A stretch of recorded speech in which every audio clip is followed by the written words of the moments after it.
ډاکټر صاحب غني په دغې پرېکړې به زه ډېر زیات خفه یم چې دا حکومت یې دا رقم طالبانو ته وسپاره.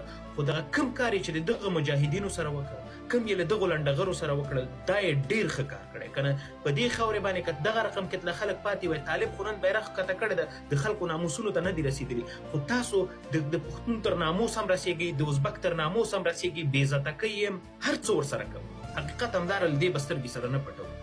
اوس راځو دې ته چې 20 کاله د جمهوریت نوشیجان که نن طالب در باندې حاکم د نور خو د شی د وسې نه کېږي. دلته راغلی په ټیک ټاک باندې وروره ګله زه هغه نه منم، افغانیت نه منم، مې منم.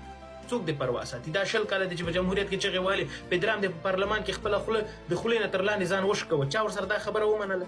څه شی وکړه؟